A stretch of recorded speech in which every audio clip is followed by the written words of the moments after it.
সালামু আলাইকুম। বিশ্বের সর্বশেষ গুরুত্বপূর্ণ আন্তর্জাতিক সংবাদে আপনাদের সাথে আছি আমি ওমর ফারুক। শুরুতেই সংবাদ শিরোনাম। ফিলিস্তিনে ভারতীয় ইহুদিদের বসতি তৈরি করে দেবে ইসরায়েল। মধ্যপ্রাচ্যকে নরকে পরিণত করেছে ইসরায়েল, আনাদুল এজেন্সির প্রতিবেদন। ফ্রান্স থেকে রাফালে যুদ্ধবিমানের নতুন একটি চালান গ্রহণ করেছে মিশর। ইসরায়েলি প্রধানমন্ত্রীকে অমানবিক খুনি বলে আখ্যায়িত করলেন তুর্কি প্রেসিডেন্ট রেসেপ তাইয়েপ এরদোয়ান। ইসরায়েলকে উপযুক্ত জবাব দেওয়ার হুমকি দিল হিজবুল্লাহ। ইরানে চলছে উচ্চ পর্যায়ের কূটনৈতিক আলোচনা। উপস্থিত আছেন তুরস্কের পররাষ্ট্রমন্ত্রী এবং সৌদি উপপররাষ্ট্রমন্ত্রী। মাদুরোকে তাৎক্ষণিক পদত্যাগের বিনিময়ে নিরাপদে দেশত্যাগের প্রস্তাব দিল যুক্তরাষ্ট্র। ইসরায়েল 2025 সালের 30 ডিসেম্বর আয়রন বিম লেজার প্রতিরক্ষা ব্যবস্থা মোতায়েন করতে প্রস্তুত। এতক্ষণ শুনছিলেন শিরোনাম, এবারে বিস্তারিত। ফিলিস্তিনে ভারতীয় ইহুদিদের বসতি তৈরি করে দেবে ইসরায়েল। ইসরায়েল দখলকৃত ফিলিস্তিনের উত্তরে গালিল এলাকায় ভারতের অন্তত 5,800-র বেশি ইহুদিকে এনে ঘরবাড়ি তৈরি করে দেওয়ার পরিকল্পনা অনুমোদন করেছে। বিষয়টি নিশ্চিত করেছে বৈশ্বিকভাবে জায়নিজম প্রচারকারী সংস্থা the Jewish agency for Israel. সরকারি সিদ্ধান্ত অনুযায়ী মিজোরাম ও মণিপুরের বেনি মোনাসি সম্প্রদায়ের ইহুদি সদস্যদের ধাপে ধাপে ইসরায়েলে নিয়ে যাওয়া হবে। এই প্রস্তাবটি ইসরায়েলের অভিবাসন ও সমন্বয় মন্ত্রী ওফির সোফের মন্ত্রিসভায় উত্থাপন করেন। বেনি মোনাসি সম্প্রদায় দীর্ঘদিন ধরে নিজেদের প্রাচীন ইহুদি বংশোদ্ভূত বলে দাবি করে আসছে। এর আগে ছোট পরিসরে তাদের কিছু সদস্যকে ইসরায়েলে নেওয়া হলেও এবার প্রথমবারের মতো এত বড় সংখ্যক মানুষকে এক অঞ্চলে পুনর্বাসনের আনুষ্ঠানিক অনুমোদন দেওয়া হলো। গালিল অঞ্চলে ইহুদি জনসংখ্যার ঘনত্ব বাড়ানো ইসরায়েলের দীর্ঘমেয়াদী নীতির অংশ, যা দখলকৃত এলাকায় নতুন বসতি সম্প্রসারণের সমালোচনার সঙ্গে সম্পর্কিত। সূত্র মিডল ইস্ট স্পেকটেটর। মধ্যপ্রাচ্যকে নরকে পরিণত করছে ইসরায়েল। 2023 সালের 7 অক্টোবরের পর থেকে ইসরায়েল ফিলিস্তিন ও সিরিয়া সহ তার চারপাশের দখলের পরিমাণ বাড়িয়েই চলছে। যুদ্ধবিরতি থাকা সত্ত্বেও লেবাননের 5টি অবস্থানের দখল বজায় রেখেছে ইসরায়েল। ইসরায়েলের দখলদারিত্বের কিছু পরিসংখ্যান তুলে ধরেছে তুরস্কের সংবাদ মাধ্যম আনাদুল এজেন্সি। গাজার 70% এলাকা জনশূন্য, 60% এখনও ইসরায়েলের দখলে। পশ্চিম তীরের 90 বর্গ কিলোমিটার জমি রাষ্ট্রীয় জমি হিসেবে ঘোষণা করেছে ইসরায়েল। একই সাথে 22,000টি অবৈধ বসতি নির্মাণের অনুমোদন দিয়েছে এই সময়। লেবাননে যুদ্ধবিরতি বারবার লঙ্ঘন করছে, এমনকি প্রতিদিন বিভিন্ন লক্ষ্যবস্তু দিয়ে তারা হামলা চালিয়ে যাচ্ছে। সিরিয়ায় 1000টিরও বেশি বিমান হামলা, 400-র বেশি স্থল হামলা চালিয়েছে ইসরায়েল। গোলান মালভূমির কাছে নতুন নতুন এলাকা প্রতিনিয়ত দখল করছে দখলদার দেশটি। ফ্রান্স থেকে রাফালে যুদ্ধ বিমানের নতুন একটি চালান গ্রহণ করেছে মিশর। এ দফায় দেশটি EM-12, EM-13 এবং EM-14 নম্বরযুক্ত 3টি বিমান হাতে পেয়েছে। মিশর 2021 সালে মোট 30টি রাফেল সংগ্রহের জন্য চুক্তি করেছিল। যদি ইসরায়েল আপত্তির কারণে এসব রাফালে বিমানে মিটিওর BVR বা বিয়ন্ড ভিজুয়াল রেঞ্জ মিসাইল সংযোজন করা যাচ্ছে না। তবুও বিমানগুলো উন্নত যুদ্ধ ক্ষমতা, শক্তিশালী রাডার এবং বহুমুখী হামলা চালানোর সক্ষমতা রয়েছে। দর্শক, ছবিতে যাকে দেখছেন তার নাম হাসান। তিনি দক্ষিণ সিরিয়ার বেইত জিন এলাকার বাসিন্দা।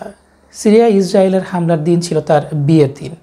তার বাবা সহ পরিবারের সবাই হাসানের বিয়ের জন্য সব প্রস্তুতি সারছিলেন। ভোররাতে হাসান যখন জানতে পারেন যে ইসরায়েলি বাহিনী তার এলাকায় আক্রমণ চালাচ্ছে, সাথে সাথে তিনি প্রতিরোধে নেমে পড়েন এবং লড়াই করে শহীদ হন।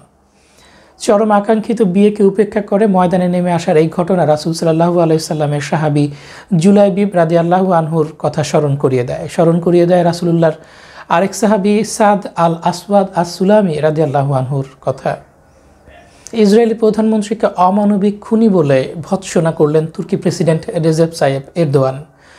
তুর্কি প্রেসিডেন্ট রেসেপ তাইয়েপ এরদোয়ান তার এক সাম্প্রতিক ভাষণে বলেছেন, 2 বছর ধরে তথাকথিত সভ্য দুনিয়া গাজার খুন ও গণহত্যা নিছক চেয়ে চেয়ে দেখছে।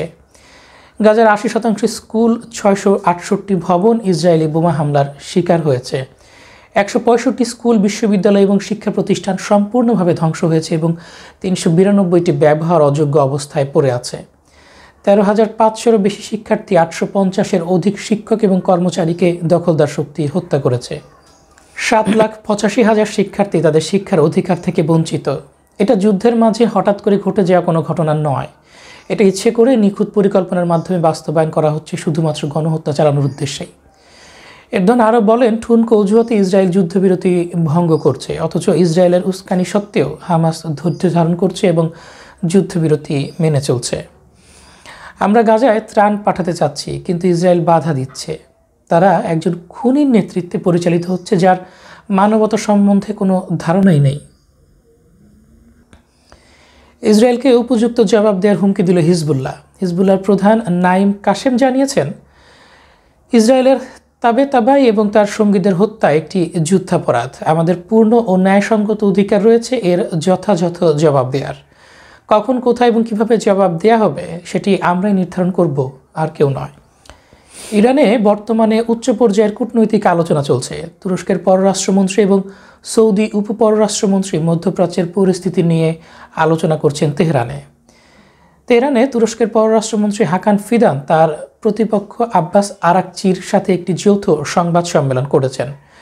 তুর্কি পররাষ্ট্রমন্ত্রী ফিদান বলেন, আমরা একমত যে ইসরায়েলের আঞ্চলিক সম্প্রসারণবাদ আমাদের অঞ্চলের জন্য 1 নম্বর নিরাপত্তা সমস্যা।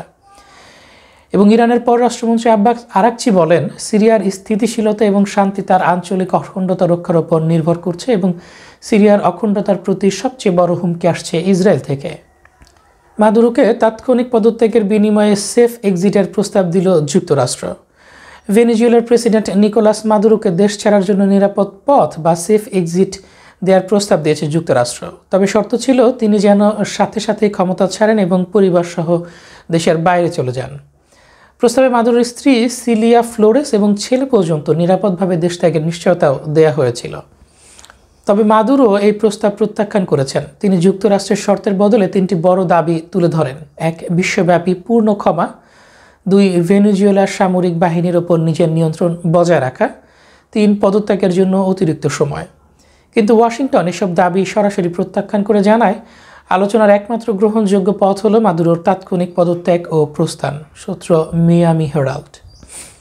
ইসরায়েল 2025 সালের 30 ডিসেম্বর আয়রন বিম লেজার প্রতিরক্ষা ব্যবস্থা মোতায়েন করতে প্রস্তুত। ইসরায়েলের প্রতিরক্ষা মন্ত্রণালয় জানিয়েছে যে তারা নতুন প্রজন্মের হাই এনার্জি লেজার প্রতিরক্ষা ব্যবস্থা আয়রন বিমের উন্নয়ন কাজ সম্পূর্ণ করেছে। 2025 সালের 30 ডিসেম্বর এটি ইসরায়েলি সেনাবাহিনীর কাছে প্রাথমিকভাবে অপারেশনাল অবস্থায় হস্তান্তর করা হবে। এই প্রতিরক্ষা ব্যবস্থা ছোট রকেট, মর্টার, ড্রোন এবং স্বল্প পাল্লার অন্যান্য আকাশ হুমকি ধ্বংস করতে সক্ষম। প্রতিটি প্রতিরোধে খরচ হবে মাত্র $3, যেখানে প্রচলিত আয়রন ডোম ইন্টারসেপ্টরের ক্ষেত্রে একটি ক্ষেপণাস্ত্রের খরচ প্রায় $50,000।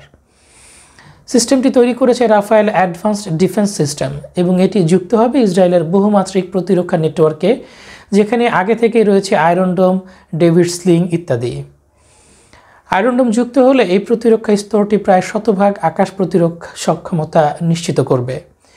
ইসরায়েলি সেনাবাহিনী 2025 সালের শেষ নাগাদ এই প্রযুক্তিকে মাঠ পর্যায়ে মোতায়েনের প্রস্তুতি সম্পন্ন করেছে। দর্শক, এই ছিল এখনকার মতো সর্বশেষ সংবাদ। পরবর্তী সংবাদ পেতে লাইক, কমেন্ট, শেয়ার এবং সাবস্ক্রাইব করে সাথেই থাকুন। আল্লাহ হাফেজ।